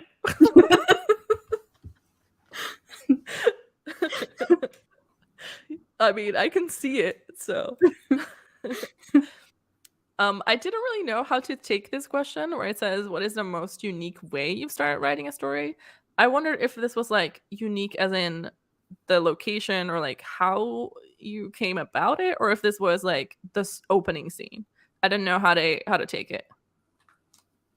But that being said, maybe just answer whichever way you want to take it. Yeah, I feel like the most interesting way or like unique way I've started writing, as in like how I came to be writing this story. I started writing my story by hand. The one that I'm currently working on, so like the historical project. And that's how that one started. But I don't really know like too many of my opening scenes by heart, so I don't know if it's like, ooh, this is interesting or anything. So I was trying to get my phone going. This is my old phone, which tells you because I got a new phone now. So the story that I started writing last month for NaNoWriMo, I actually wrote the first, like the opening of chapter 1. I thought of it one day and I texted it to myself. Yes. And I actually used that for my beginning of my story. Oh, that's so nice. I text things to myself all the time as well, or I'm like, ooh, and then I'm like typing it out. So I text that. It was like September and I didn't start it until April. So I had that in my head. Oh, okay. Yeah. So it was last year when I first thought I was still working on the first book when I thought of it. But I think that was, for me, that's unique because most of the time I think of things in my head. Like I see beginnings and endings. So I always know the beginning and ending of a book. If it's a series, I always know the beginning and ending of the series. That's so interesting. And now the series I'm writing right now is in a whole universe. And so this is the first series I'm writing. I know what the final series in the universe is going to be. Okay. So, and I'm already dropping like little hints here and there because the final series is going to be, and I write fantasy. So, and it's all going to be fantasy romance, but the final series is going to be based around this old story of the chaos lore. So I know how that series is going to start. I know how it's going to end, and it's going to end the entire writing of that world for me. I don't know. I usually don't know middles though. I am someone that doesn't usually know the ending of the story by the time I start writing. So I'll have like certain scenes and things. I'm like, ooh, I like this and I like that, and I like this scene or this scene, and that's how I start writing. And then I'm like, I don't know where it's going to end up, but we're going to see along the way. So it's interesting. Are you a plotter or no? Oh, that's the next one. It's a question, yeah. That's an either-or question that doesn't apply. Exactly, because it's like I feel like I'm a combination because I do sometimes kind of plot out or like. Here's what I'll do. I will do a brain dump and I will just do a word vomit onto the page of everything that I have in my head. Because usually what happens is I'll have an idea, then I'll let it marinate for like a week. If it's not in my head by like the end of the week, I'm like, okay, I need to at least write down this initial idea. And then, if it keeps on going, I'll write more. But that is kind of usually what happens. So I have like all these scenes ideas and then I'll just drop them all in a document and it's like my word vomit. And that's like, I would say it's not necessarily an outline. It's more so like, this is kind of what happens. And I'll write it in like, okay, this person does this. And then this person does this. And then that is how it affects this person. And that is how it affects like that. And then because of this, that will happen. Or maybe this will happen. And I write the or maybe in there because it's literally just my brain dump of like everything I can think about for that story. And that's kind of what I will take as like, not like an outline, but I will take that as like, okay, well, I have these ideas. And if I really want to sit down and kind of plot them out, that's what I'll do. But I'm also kind of like, well, these are the points I want to hit, but at the same time, I don't know how to get there yet. And that's kind of what I discover as I go, or like the characters will tell me where to go. So it's a combination, I would say. So the combination where it's plantser, so that's the one between. But I always found that didn't quite capture me. And the other term is like discovery writer, because I'm like you, where I will marinate an idea for a long time, usually longer than a week, and then I start vomiting on the page, but I usually do it within scene structures in my head, and I actually see words. Like I was thinking so much about the book that I start writing in May, and a scene I've been having going over and over in my head, but it's later in my book, so I haven't written any of it down yet. But I was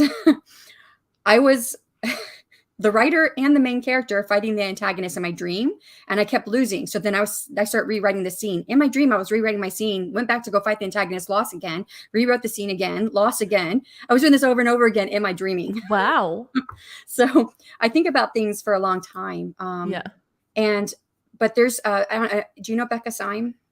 I don't. Okay, so she was a speaker at the conference last year, the Authortube writing conference. Okay. She has a YouTube channel. Love her channel. So she is a writing coach, but not, she doesn't consider herself a writing coach. She is a coach, but she is a certified coach under the Clifton Strengths method. And in that Clifton Strengths is just your strengths as how you work as an individual. So organizations use this for their businesses and their employees. All of her work has been geared toward writers and authors. So like I just went to a short 3-day weekend or 3-day over the weekend conference she put on of using your Clifton Strengths model and marketing your book, what works for you, for your strengths. Okay. And it, like everything she said went with me, and I found out my top 5 strengths and everything, and it made a lot of sense.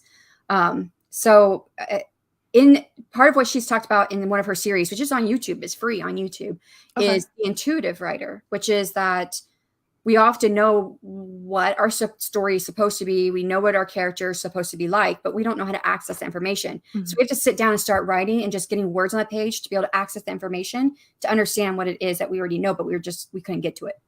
Yeah. And I was like, that's me. And especially when she said, like, you'll bounce ideas off somebody and they'll be like, I'm not helping you. That's what they'll say to you. I'm not, and my husband has said that to me. I'm not helping you. I don't know why you talk to me. And she says, it's because you have it in your head, but you don't know how to get to it. So somebody telling you the wrong thing that you intuitively know, but you don't know how to get to it, lets you get to that intuitive information. Yeah. And I'm someone who also bounces ideas all the time. I'm like, oh, do you think I should do this? Or maybe I could do that. Or actually, maybe I should do this. And then I'm like, yeah, I think I'm going to do that. And then like the other person hasn't even like talked that much. But it's just like me trying to get it out sometimes really helps. Just to kind of talk about it, or word vomit. That's why I do the word vomit. Because I'll go through like this, oh, I could do this, but maybe I could do that. Or maybe it's like this, or maybe this person does this. And I'll do like the or maybes in my brain dump. And that's sometimes how I access the story. And how it like I do that on paper too. I'll be like, but what if she does this? Is this how she would feel? Well, what if she did this? Well, that would make this character do this. So how would they react? So I do I put all the questions in my document as I'm writing it all out. That's what I say. I don't really outline, but I do something. I do some pre-writing like before I write. Like a brain dump kind of thing. Yeah. And then I start organizing. I'm like, okay, this could be a scene. So I'll put that all into a scene. This could be a scene. And I just write, I put bold letters on there, scene. I don't even know where it's going to go. But I start organizing it because I used to just brain dump on a paper. And I'm like, what is all this? Yeah. And then I had to pick through it. So I learned that as I'm brain dumping, once I get to a point that I'm stopping for the moment, then I go through and I start organizing it. Like this could be a scene. This could be a scene. Well, this scene might come after this scene. So I'll start organizing it. So then it kind of looks a little bit like an outline at the end, but it doesn't start that way. Yeah, exactly. It doesn't start that way. Yeah. And then I don't always do what I have on there. It changes. Yes, same. So I'll be like, okay, well, this is probably where I'm going to go. And then I'll start writing. And then it's like, it goes somewhere. Nope. Yep. Goes off into a different place. Nope. Yeah. But it's okay. Because I feel like that comes as like a more organic story in a way where like, if you really are like, this is how I'm going to do it. I'm not saying that's a bad thing because that's just how people sometimes do it. But for me, like that is like, I like kind of having that, oh, actually, maybe I should do this. Because I like the brainstorming part of it and like the idea part. Getting to deeper levels. Yeah. I mean, there's a part of me that's like really organized. Like I like things to be organized. But when I did my first book for my series, I outlined that thing to death and I knew every single thing that was going to happen. And I wrote that book and that was the most boring book I ever wrote. So, but I did it done. I got it and got it done because I knew this is how I was going to be starting my self-publishing career because I was like, I can't get going if I don't do this. But then I realized, I'm not doing this again. No, because you have to like enjoy it, Yeah, you have to enjoy the process. So you have to enjoy whatever it is that works for you. And Martin had said he uses a spreadsheet and figures out what needs to happen at various points and then adds scenes to join them up. Oh, okay. And I think Richard's also an outliner too, if I remember right. Who is? Sorry. Richard. Oh, Richard. Yeah. But I don't know if I've ever asked Joanne, where she says, I am a little bit of both. I love having plot points in my outline, but also leave room to see how things can change. Exactly. Like you will have certain things that you're like, okay, well, this has to happen for the story, like stuff like that. But yeah, leave room to see how they. Yeah, exactly. But see, I never figure out my middles. I know my ending. So I'm like, how do I get my character from here to there? And I know roughly they need to have, because I go off kind of a 3-act structure, or in my head, I kind of go off of it where they have to have, right, they're going for a goal. They have to have at least 2 or 3 things that stop them or halt them from getting to their goal. So I say, okay, 3 things that stops them. And so I write down ideas. Those things I never know what they are, and they always change by the time I get there. Yeah. But yeah, that makes sense. I don't know. Like, I feel like in a way, I know like sometimes in the middles where it's like the fun and games part. If it's, especially if it's like a romance, it's more like, okay, well, they could go on this cute date, or they can have this moment, or I usually have those kind of brainstormed or stuff like that. But and see, that I had no idea what that fun and games. I didn't even understand. I read fun and games. I was like, what the heck? What is this in a romance? I was like, what part of the romance equals this? I couldn't figure it out. It's like the dating part, right? Or am I super wrong? No, that is how I see it. I never wrote romance before. This was my first book I had romance in. And so I didn't know what part of my book was the fun and games, because I didn't understand it until my readers, my alpha readers, they read it. And those who have read romance are like, you need to play this up more. This is where they get to realize that they like each other a little bit before they, go off their own ways again. I'm like, oh, okay. Yeah, exactly. It's like the build-up of like, ooh, this could be something. And then it's like something happens that tears them apart. And then they have to find their way back to each other. Yeah. Usually. And I didn't get that. I didn't get it when I wrote my first book. And now I still don't know if I quite understand the whole fun and games concept, but yeah, got a little more understanding, I think, maybe. Let me see. So Martin, to the previous one, said, I don't write anything unique. I just did analysis. Well, probably the way that you write is still unique because you're you. Need to know my ending to work towards it. Yeah, that's what I do. I work toward my ending. My middle, I never always have an ending. But you know what's funny? I can't write anything about my ending. I don't know why. It just feels like if I write it, then the story's done. And why do I need to write the book? Okay, fair. So, like, I'm on my 6th draft of my novel right now. The one that it's gonna be coming out in a little bit. In the first 5 drafts, did not have the ending in it. I know how it's supposed to end, but I didn't write it because I knew that that draft was not right. It was not where it was supposed to be. So yeah. I wrote basically like my ending, and I think the ending to the one I'm writing now is like the ending that I want. But the way that I get there is going to change a little bit towards the end. That's going to be like a complete rewrite. And then the story that has my favorite character, Liam, in it. I think when I first started writing that as like a first draft, I didn't know where the story was going. I didn't know where it was going to end. I had no clue. And then as I was rewriting it for NaNoWriMo last year, I started kind of thinking, okay, how is this going to end? Like, I need an end to this book at some point. And then I came up with the ending, kind of like, okay, well, this could be the last chapter kind of thing. But now I still need to figure out how to get there. Because, obviously, as soon as I hit the 50K, I was like, I'm done. I'm done. So I've not actually like finished that draft, but it's gonna be fine. I will finish it at some point. But yeah, let me see. So Joanne says, I struggle with the middle too. Like, I know the beginning and the ending, but struggle with the middle. Yeah, I understand that though. A lot of people struggle with the middle. Yeah, there's like names like the muggy middle or the muddy middle. Yeah, Save the Cat B story never made sense to me. I don't know if I got it right, but I think it just means like, well, right, if you're writing a science fiction story, but you also have like a mystery happening at the same time, that's your B story. Or if you have a romance happening at the same time, that's your B story. Which is different than like the fantasy romance is supposed to be a romance story with a side plot with a B story, which would be my fantasy story. But I try to make mine both equal weight in mine. And I asked all my beta readers as one of my questions that I put in there. I did it for my alpha readers too. And I said, I'm trying to make this is a romance story with a fantasy plot, but I want to have the fantasy plot played up more than you usually find. Please let me know if it ever detracts from the romance. And all of them said it was good. So I'm hoping that they're all right.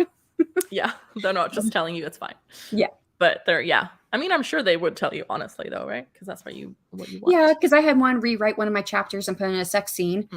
And she left a comment saying this needs to happen. I was taking too long. And I did not have a sex scene for my book at all, not on or off the page. So fair. You don't have to. Yeah. Need to draw out my rivals part for the rival. Yeah. Because they can't just like get over being rivals instantly as they meet, right? Like they have to have that like struggle. But it's cool. Something that, because mine are rivals to lovers, basically, or enemies to lovers, not rivals. But something I just heard recently that made sense is that the things they hate the other person for in the beginning are the things they find as strengths at the end. And that's what makes a difference from enemies to lovers. Okay. So like if someone's like, I can't stand how organized she is. She has to plan every single minute of the day. But then by the end of the book, oh, I really like how organized she is. It really helps me feel secure in the relationship or whatever. Yeah. Oh, that's interesting. That's an interesting way of, I never thought about it that way. I just heard that and I was like, oh, I mean, it makes sense. Yeah. Right. The prequel project slogans. I know. I laughed when I saw that. Future of my story is as obscure to me as that of my own life. Yes. You should make that into a meme or a picture you put on Instagram. Yes, do that, please. And then it's like a great line. Hopping back and forth between two lives. That is completely fine, Margaret. Don't worry about it. John is also laughing about it. Are you membranes on romance? Okay, let's get another question. What point of view do you write from? Third person. Third person? Yeah. That's interesting. I don't ever think first person. Do you? Yeah, I find it hard to write first person. I feel when I write first person, it feels like me, and I think I'm boring. And so then I'm like, who wants to read my boring story? And I just start having so many doubts, and I start writing boring. So I'm like, I can't do this. I gotta be something else. Yeah, I see it as like getting into the head of the character, and I really like immerse myself into that character, and that's how I then write from it. Which me might shine through, but yeah, I think we do all come through our characters anyways. But it just feels more immediate when I write first person. And I just struggle with this because a lot of romance is written in first person, and I have dual point of view, and it'll be first person, dual point of view with the male and the female point of view. And I'm like, I don't think I can do it first person. So. Right. Also, this is ordered, but it should be preferred. Oh, okay. I'm guessing. Because what is ordered doesn't make sense. Yeah. What is your favorite writing tense? Because you write third person and then past tense, you said, right? Yeah. Yeah. I go in between. I have like my historical romance is past tense, but then Project Sky is present tense, I think. So I do either, I guess. I have always written third person past tense ever since I was 9. Oh, wow. I've usually written first person past tense. And then I was like, I don't like present tense because like by the time you write this, it's already happened. And then I read a few books that were in present tense, and I was like, actually, it could actually be a thing. So I started writing present tense as well. So I do think there's something to be said that like, if you're writing a story of someone who's died, then present tense makes sense. Present tense, yeah. Present tense, right? Yeah. Because if they die at the end of their story, then that's the end of the story. Where if they're writing in past tense and they're telling a story, but they're already dead, so is it their ghost that's telling the story? Exactly. Exactly. So I think there's something to be said with that, but yeah. Yeah, exactly. It kind of depends on how you're telling the story as well, I think. Yeah. Because if it's someone kind of reminiscing about their life, then it might be past tense, Yeah, I don't know. Too much to talk about it that way. But yeah. Jen says Xavier. I'm gonna pronounce it that way, even though it, in my native language I would pronounce it differently, but it's fine. Hates Lydia's stubbornness, but also loves how stubbornness gets the job done. Yes, exactly. How would you say it in your language? I'm just curious. Xavier. Oh, that's so pretty. Yeah. That's how I would say it. Yeah. Just because I feel like, it could be more or less like I would say even more so a Belgian or French name, depending on how you pronounce it. But yeah. We basically pronounce the X as like a much harder. It's not a Z. No. We pronounce it as KS. So it'd be Xavier. So like instead of Xavier. But it's whatever. I think it's cool. Thanks. Martin writes a third person. Yeah. Fair enough. Lydia hates his casual, easygoing nature because she equates, is that how you pronounce that? Yeah. That with not taking things seriously and how it will show slow things down. But she also But she also envies it. Yeah. Okay. That's cool. Yeah, I mean that makes sense. Because especially when she is so like stubborn, she might be like, "Oh, I wish I was a little bit more easygoing sometimes." Yes. You even said it. Yeah. Sorry. I want to pitch to present tense of the last paragraph of the book. Is that allowed? It's your book. You do what you want. I mean, yeah. Now, I sometimes switch to present tense, and it is not on purpose, but that usually happens when I'm exchanging pages with my critique partner, because she writes in third person present tense. I write third person past tense. But it was funny because when we first started working together, because we worked on a couple books now, on the first book, when we first started working together, I saw her switch to past tense a couple times. Yeah. So I was like, we're having too much of influence on each other here. But it will happen. It's also, I feel like when you first start writing, it's difficult to not switch tenses sometimes. Like I will still catch myself sometimes switching tenses in the middle of a phrase even, you know. Or like I will be writing like past tense and then I'm like all of a sudden it's like speaks and I'm like that's not, no, should be spoke, or like whatever, like, you know. So I still have it sometimes where I catch myself. Also, Martin, how is that like the only word you know in Dutch? Like that is so random. So the way that I would pronounce it is spatel. And it basically just means like spatula. Okay. As I was wondering, it looked like spatula. Mm-hmm. Just missing a few letters. Yeah, exactly. But I'm like, how is that the only word you know in Dutch? What is the context of this? This is so random. Like, hello? I know more than that in French, you know? Just saying. I speak your language better than you speak mine. It's fine. Well, he's English. He just knows French. But you know a little bit of French, I would say, right? Yeah.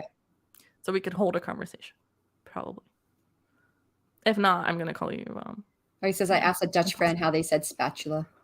Oh, it's very random conversation you have with your Dutch friend. Yeah, because I had a Polish friend, and I asked her how to say "How are you doing?" Jak się masz? Oh, that makes more sense to me than spatula, because you can't go exactly. Up to Why would you need spatula as like a? It's okay. It's okay. Dobrze means good. I met some of the do widzenia. That's goodbye. So okay. I learned that the few phrases I needed in Polish that were important. Okay, fair enough. Order tense, third person past. There you go. I tried first person POV and the book sounded weird. That makes sense. I feel like sometimes you just gotta try it out, right? And then see what works for you. So yeah. What's your point?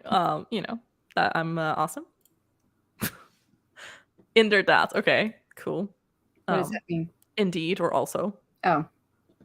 So like, yeah, you'd say like indeed if it's like confirming something, or you know, something like that. Inderdaad, spasha, or whatever. I don't remember how you said that. Spazzle. So inderdaad, spazzle. Yeah, so that could be like, for example, if someone's like, oh, so spazzle is how you would say spatula, and you'd be like, inderdaad, spazzle. No, indeed, it is a spatula. Exactly.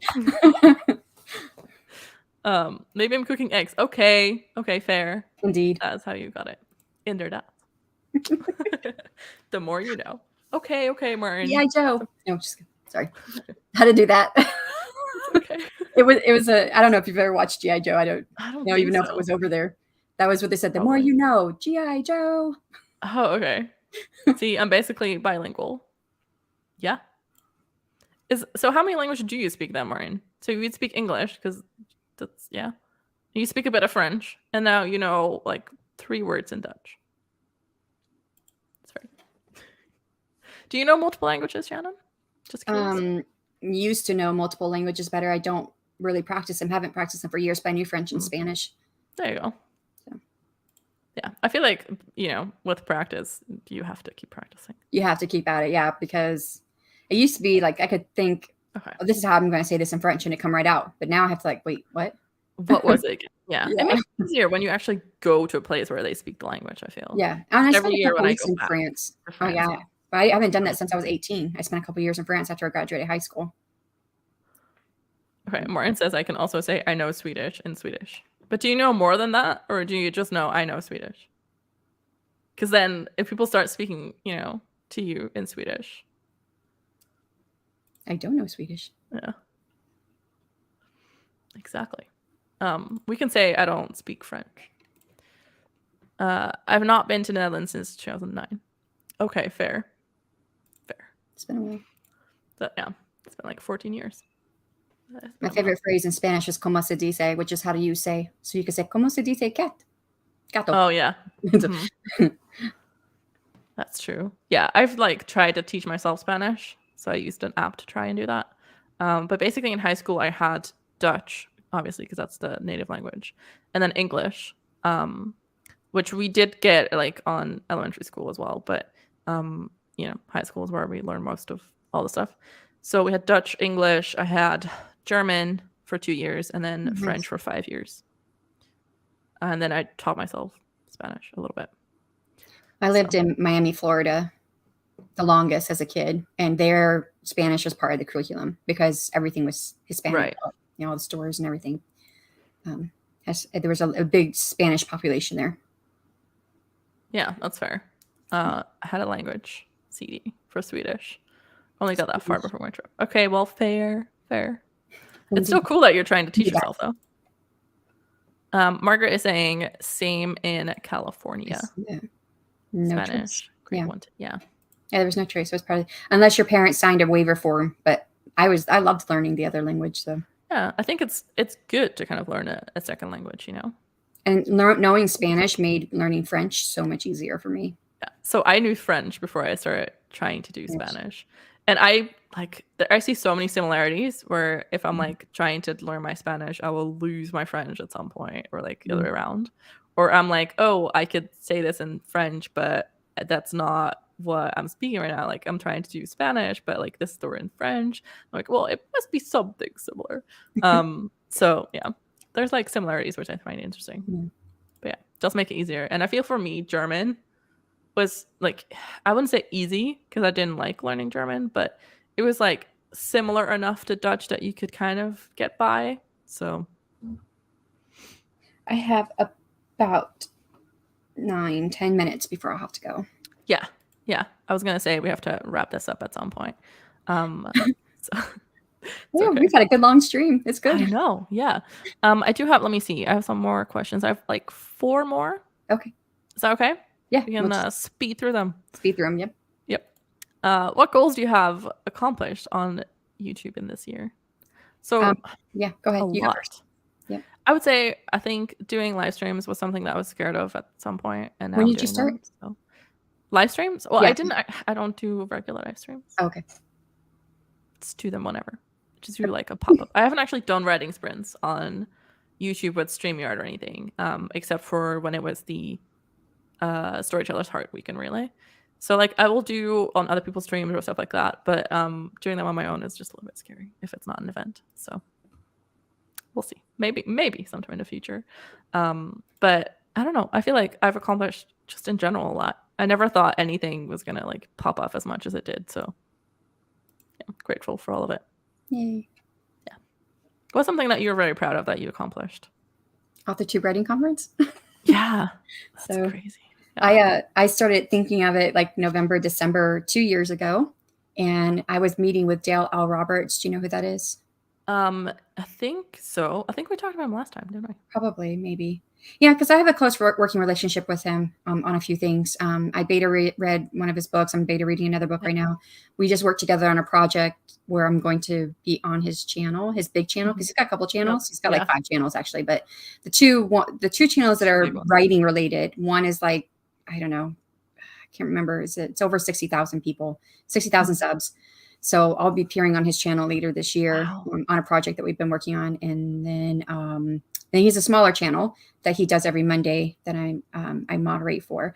But yeah, so when I was first meeting him and I had my very first meeting with him, I had it in my head, the Authortube Writing Conference, but I didn't really know everything.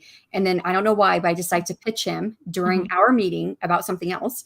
About the conference. And I was like, I promise I didn't come to this to pitch you, but I'm thinking about it right now. It's been in my head. He was like, and I was like, I have nothing written down. I don't have anything, planned yet. And he was like, write something down, send it to me, and I'll let you know. And so within a month, I had it written down, and I got a partner.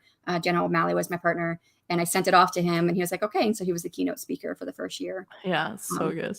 Yeah, and it was just, I think it was kind of cool because I had a vision in my head, and it turned out to probably be better than what my vision was. So. Yeah, that's awesome. That's really awesome. Let me see. So what is about to change? I feel like for me, I probably keep doing what I'm doing. Just, do whatever with my vlogs and do some topical videos sometimes. But I think what might be something that I'll like consider doing more of is like these live streams. But don't pin me down on that. So, So mine's a huge change because I regularly put out videos every week a year ago. And I decided I didn't write as much as I wanted to last year. So I want to write more this year, which I thought meant reducing what I was doing with YouTube. And I thought, how can I marry these two? And that's when I came up with the accountability streams, which was not, I didn't come up with the idea by myself. I mean, there were people doing that already. But I figured, you know what? Strictly timed 25-minute sprints, 5-minute breaks, 25-minute sprints, 5-minute break. If I do that, I can get my writing goals met and still not fall off on my YouTube goals completely. Yeah. And so I have tons more of live streams now, writing sprints versus videos. I rarely put out a video now. Yeah. It's funny how that switches, isn't it? Yeah. Hopeful changes for your channel, or like things that you want to hopefully achieve. 1,000 subscribers. I was going to say. I already have my everyone's dream. Yeah. Like everyone's dream is 1,000 subscribers at some point. But I'm I would say close. I mean, you're so close. When I was at like where you're at now, when I was less than 500, I was like, that would be nice, but that's going to be in the future and it's far away. Yeah. I'd like to get there, but I've got other things I need to focus on right now. So I'm going to focus on this. But now that I'm getting closer, I'm like, man, I should be doing more videos. I need to do something to bring more subscribers, because I've already met my watch count hours, right? You said you had to have 4,000. Because of the live streams. The live streams have really helped. Yeah, I'm like almost 6,000 watch hours. So I'm good on the watch hours. Yeah. But it's the subs I need still. So yeah, that's a hopeful change. And I kept thinking, what's going to be after the Authortube writing conference? But then last month I gained a lot. And I was like, oh, I could be, monetized before the Authortube writing conference. And in the last couple of days, I didn't move the needle. So I was like, we're right back there again. But it's going to happen, though. It's going to happen. I know it will. I just don't know when exactly. Sometime this year, for sure. Yeah. Yeah. I'm excited for you to hit it, though. Yeah. Like, it's such a milestone, I feel, for any YouTuber, Yeah. And I think that is, like, probably the goal for everyone at some point. Like, maybe it's not, but, it is nice. It's a nice kind of milestone, I would say. So yeah, definitely. And do you have any advice for anyone that might be, new or want to do this? Because you've been in it a year longer than I have. So do you have any advice for me or for people that want to potentially start? I would say do this, not like I'm saying my goal is 1,000 subscribers, right? Get monetized. That's great, but that's not the reason why I'm doing YouTube. Don't make that your reason, because you'll fall out of love with it. So do this because you love to do it. If you don't love to do it, then don't do it. Exactly. Because you're going to regret it. You're going to regret spending the time doing this when you could have done other things. Yeah. And that is so like such good advice. Yeah.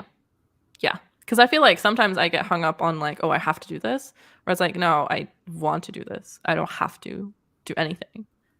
And I do it because I want to. And I do it because I love doing it. So that's good advice. I would also say to whoever is starting out, like, it doesn't have to be perfect. I was very hung up on being like, oh, it has to be like a certain way. And then sometimes I was in a time crunch and I was like, oh no, it's not like perfect. And I decided that was okay. And that was human, and it doesn't have to be perfect. And I can just post what I can post. And maybe that's sometimes not the video that people expect, or maybe it's not the video that, will get tons of views. But it doesn't have to, always be perfect. So it's also something that I want to give out to if people are watching this and they want to start an Authortube channel. It doesn't have to be perfect. You can just be you. Because being you is enough. Martin also says live streams are great. It's like filming, but quicker and no editing. Yeah. Yes. And that's what, like I used to do monthly income reports last year. And I thought, okay, let me do this as a live, and I'm doing quarterly, so I don't have to make that video every month. And so I actually have my quarterlies planned for this coming Sunday. Oh, okay, nice. For the first quarter of this year, yeah. That's good. I think this is probably where we're gonna wrap it up, because I have gone through all the questions. Yay. And I will be leaving the link to that video down below, because I do want to give this person credit for the questions. I have to find it again, but I will leave it down below for anyone who's watching the replay or one of the wants ones I sent to you in IG. Yeah. Okay. So it was one of them. Yeah. The other one I didn't do all of it, because I was like, well, that's gonna be too long if we do everything. But it was one of them. So I will definitely leave that linked down below. Shannon, do you want to do an outro? Sure. Thank you everyone for coming and celebrating this great event with Hananya. And hopefully we'll get to, see each other still in another year if life doesn't take us to other directions. Yeah. Yeah, thank you so much for having me on. It was great being here with Emma too. And yeah, I had fun. And yeah, you can find me at SC Houston on YouTube. That's awesome. Thank you for coming, honestly. I don't think I would have done this if it was just me. So I'm very grateful for everyone that did show up, and everyone that is also in the chat. Everyone's still here. Thanks for a stream. Happy Authortube anniversary. Congrats on a year. So thank you for everyone, honestly. Just as Shannon said, because it makes it so much better if you have people coming to join you. And I just want to say thanks. So just a quick outro on my side. I am Hananya.